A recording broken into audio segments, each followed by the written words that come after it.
Yo mga kabuknoy, welcome back to my channel mga kabuknoy. Meron tayo gagawin na Kawasaki Barako mga kabuknoy. Magpapalit tayo ng clutch lining, mag-repair tayo ng clutch housing, idle gear mga kabuknoy. Papalitan na rin natin dahil bungi-bungi na siya mga kabuknoy. Dinala sa atin yung Barako mga kabuknoy, sobrang ingay na yung panggilid niya, saka wala na rin hatak. Yun ang gagawin natin na tricycle. Kahit sa pasahero daw mga kabuknoy, hindi na raw siya makahatak talaga. Napansin ko sa pagbukas ko ng lining, sunog na. Kaya yun ang gagawin natin mga kabuknoy. Sana huwag nyo kalimutan, supportan natin channel mga kabuknoy. Salamat para sa mga nag-subscribe sa akin. Salamat and God bless mga kabuknoy. Sana patuloy kayong supportan natin channel mga kabuknoy. Kabuknoy, umpisa na natin baklasin yung kanyang clutch housing. Yun, papakita ko sa inyo mga kabuknoy kung paano magpalit saka mag repair ng clutch housing. Tara!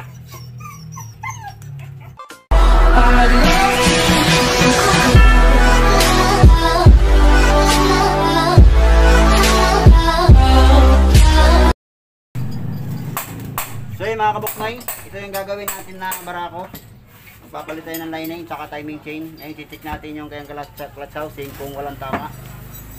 Ngayon, bubuksan muna natin mga kabuknoy yung kickstarter niya mga kabuknoy. Ngayon, i-share ko sa inyo mga kabuknoy kung paano magpalit ng clutch lining ng Barako.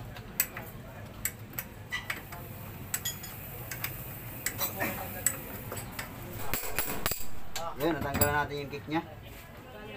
Medyo matigas nga lang mga kabuknoy.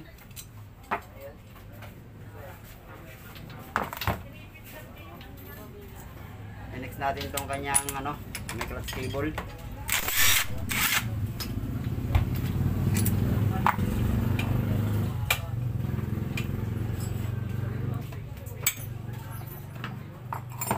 Ito rin mga kabuknoy, tanggalin natin ito sa may bomba nya. Ito na pang yung piece dito.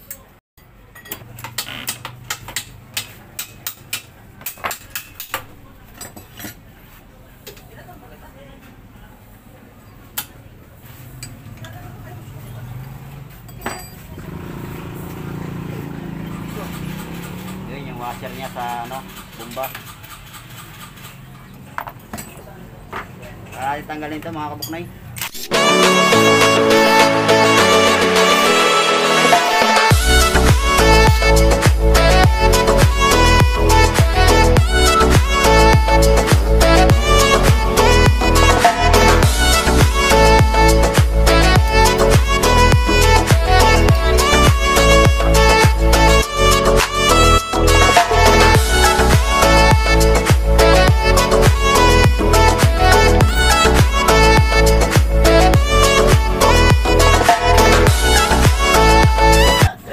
Tanggalin natin yung bolt.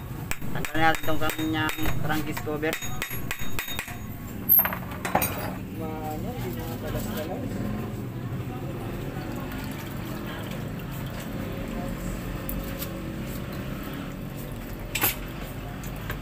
Yun. Dahil mga kabuknoy, napapansin yung mga kabuknoy, talagang sunog na yung kanyang clutch lining. Dahil mga kabuknoy, yung motor niya halos di na makahatak sa sobrang sipig na talaga. Sukatan yung number. Saan nakalagay ito? Yung sa likod. Yung sakit. Sa likod. Yan. Huwag mong lagyan ng bala po. Hindi na lagyan ng bala.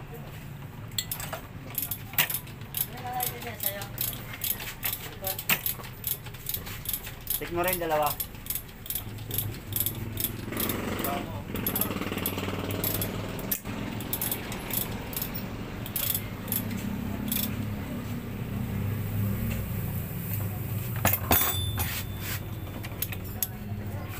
Kaya mga kabuknoy, talagang very nice sa mga kabuknoy. Sunod ng kanyang lighting.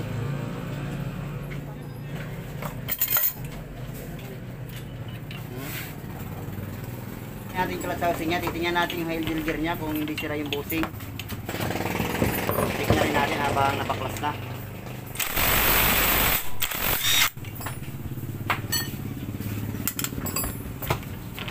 para isang gawaan lang pag ano.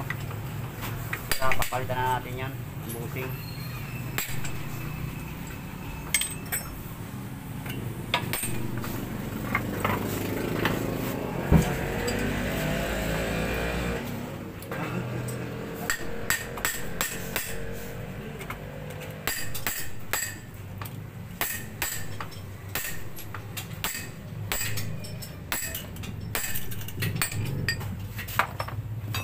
Ay mga kabuknay, napapansin niyo mga kabuknay, nabutas na yung kanyang ano, yung clutch housing na ano, yung bahay niya, yung housing niya nabutas na sa sobrang luwag ng mga spring niya.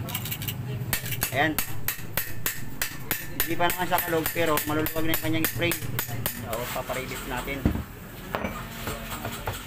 Kasi sinasabi ko sa mga kabuknay, magpapalit na rin tayo nito kasi bungi na yung kanyang gear.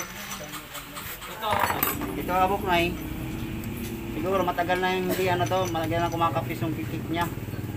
May time na kumakapis yung kick. Kaya yun, nangyayari ng ganun mga kabuknay. Eh mga kabuknay, nabasag na yung ano, yung gear niya. Ayan, nawala na yung ipin. Yun, magpapalit na rin tayo nito. Kasi hindi na to pwede. Hindi na pwede balik to. Papalitan na rin natin to. Yan mga kabuknay, para i-rematch na rin natin to dahil yung ano niya, clutch housing nabutas na, sobrang kalog. So yung mga kabuknay, i-rematch natin to mamaya, i-repair natin yung clutch housing niya. Ito, papalitan natin yung gear, lining, papalit na rin tayo. Kaya abangan nyo mga kabuknay. So yung mga kabuknay, i-repair natin yung kanyang clutch housing. Ayusin natin mga kabuknay. Yan. Kasi maingay sa mga kabuknay, saka nabubutas na ng ano, ang clutch housing. Ayan, nabubutas na sa mga kabuknay. I-repair natin to. So mga kabuknay, papansiran muna natin yung gitna nito.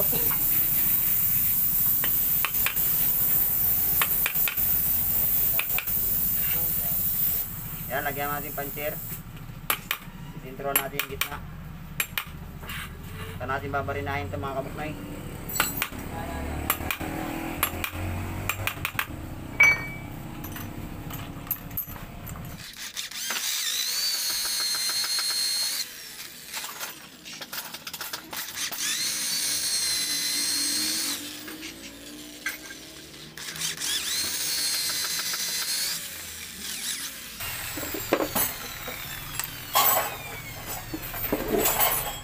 Kaya mga kabuknay, tanggalan natin yung ulo ng ano, ng rivets niya.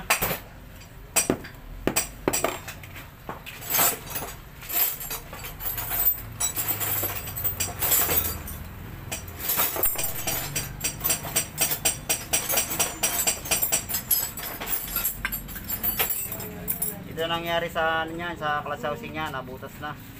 Dahil sobrang luwag ng spring. Yun yung isa, malapit na rin, mabubutas na rin sa mga kabuknay. Ayan. Ibabanatin lang natin to para sumikip siya ulit. Para mawala yung ano, clearance ng spring. Babanatin natin mga kabuknay.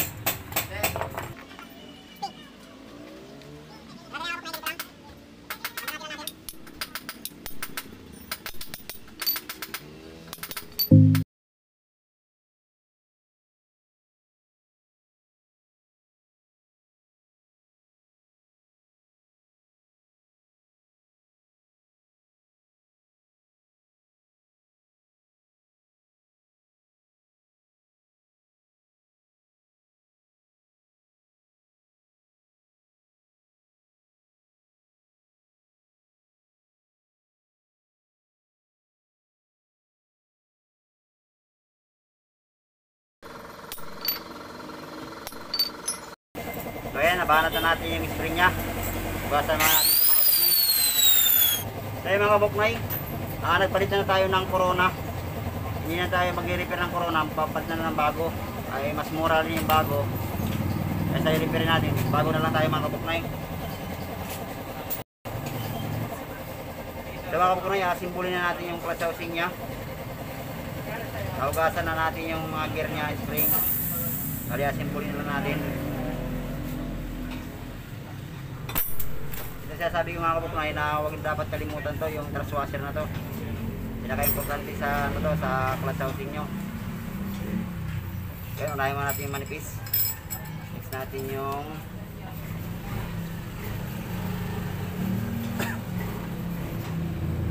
clutch washer nya.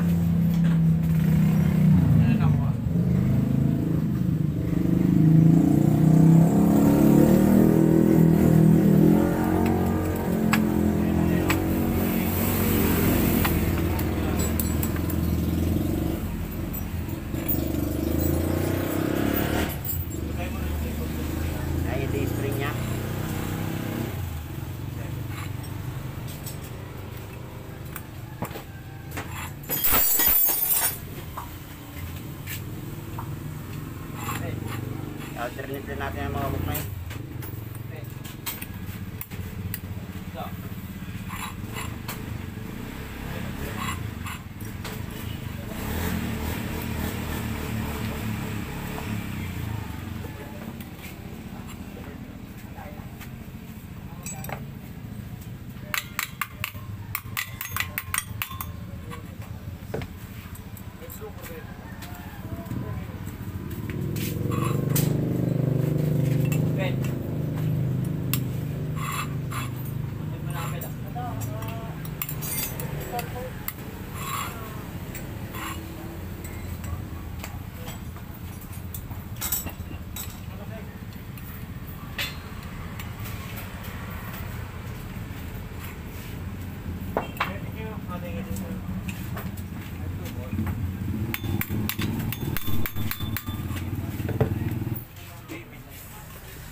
So yan, hindi pa natin nalalagyan ng plate.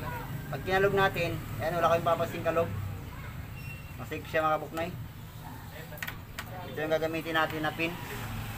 Bago ito mga kabuknay, 15 natin yung gamitin. Pang release talaga to.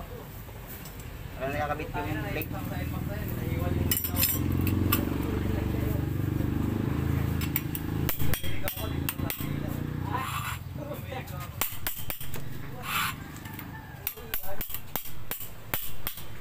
Bungi.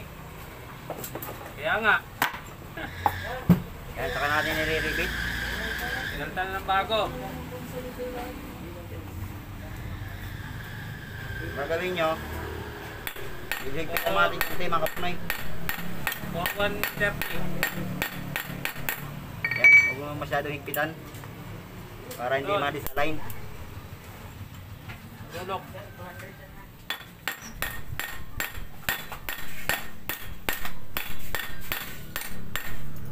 Yung ano, yung bahay.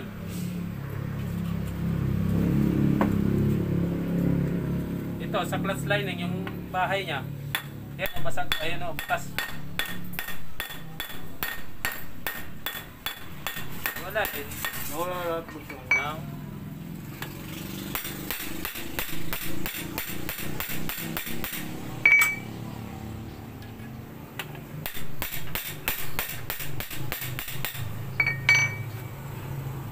So yung mga kabuknoy, natapos na natin pag-repeat yung ano, clutch housing nya. Mapapansin yung mga kabuknoy, nawala na yung halog nya. Gumagawa. Ayan. Saan natin kasalpak mga kabuknoy. Lager.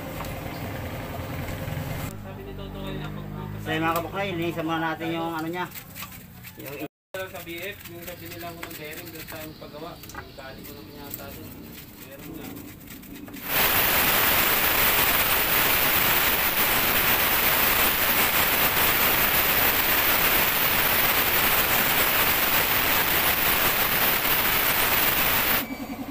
So yung mga kabuknoy, nalinisan natin yung engine nya. Kakabit na natin yung kanyang ano, kickstarter.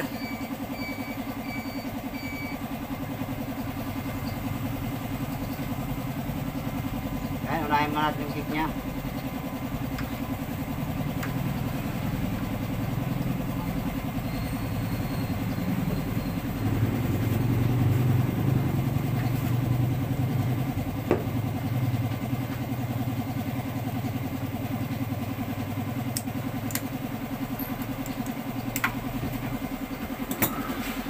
Kaya mga kabuknoy, dapat may clearance yung ano niya, umiikot yung gear niya.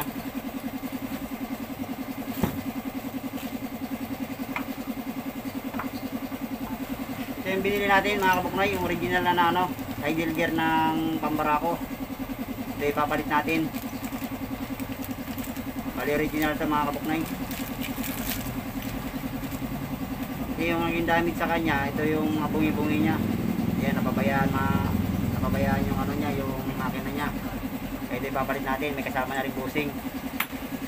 Unahin muna natin ito.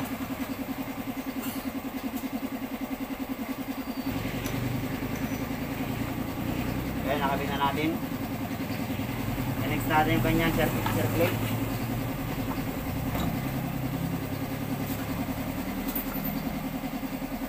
Ito yung circlate niya, huwag nyo kakalimutan. Basta makalimutan nyo to, sisira yung gear nyo. Malaking gastos lalo abutin nyo.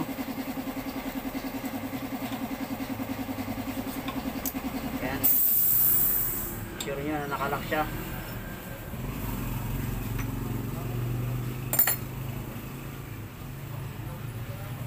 Yan, ito na yung ginawa natin na clutch housing mga kabuknoy.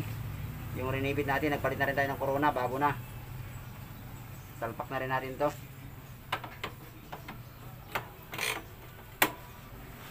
Saka yung thrust washer nya.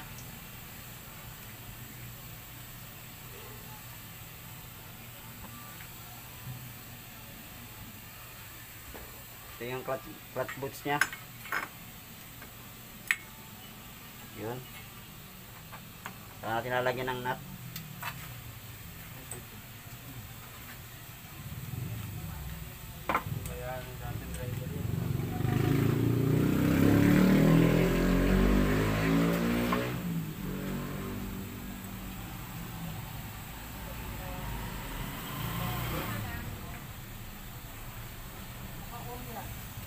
Natin iikitan.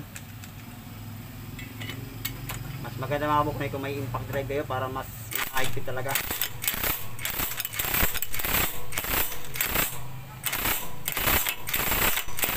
Yun.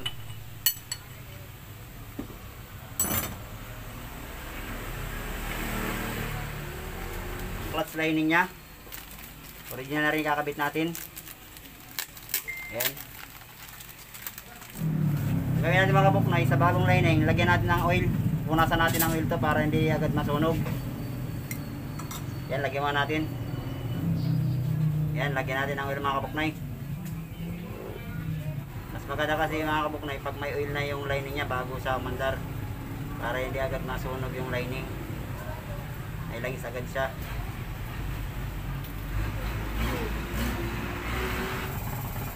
Yan, ito na, lagyan na natin ng oil yung lining niya. Nakabit na natin.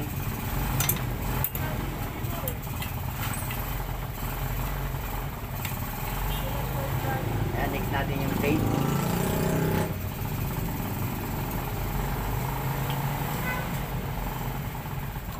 Ayan, alternate lang mga kabuknoy. Paglagay ng lining sa plate.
Saka natin lalagyan ng tornilyo.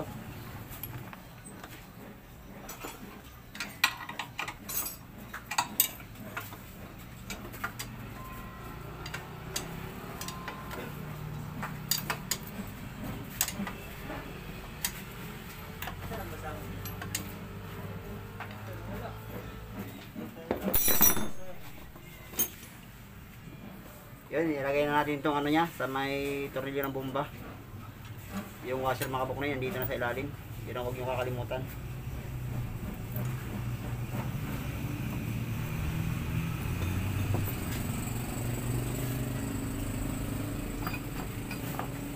Para natin higpitan.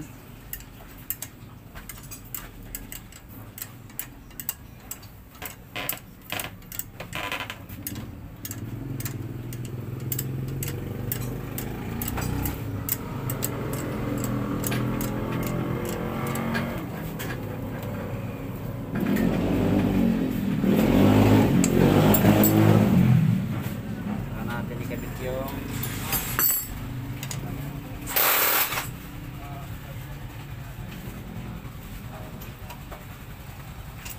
clutch cable.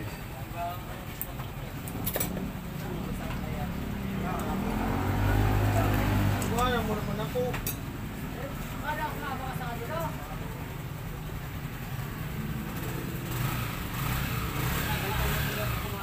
Okay mga kabuknoy, papalitan na rin natin ng oil filter nya. Para lahat bago. Bago oil filter. Bago yung corona sa clutch housing, idle gear, bago lahat. Okay mga kabuknoy, pag magkabit kayo ng oil filter mga kabuknoy, dapat yung butas mga kabuknoy nasa labas, huwag yung papasok. Once na mapasok nyo yung butas, nasisira yung lock nyo mga kabuknoy. Kailangan nasa labas, parang ganito mga kabuknoy. Yan, nasa labas yung butas nya. Saka yung butas niya, kaya nakatapat dito.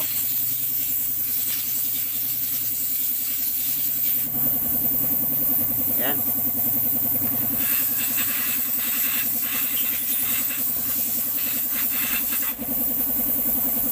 Saka natin lagyan ng tornilyo.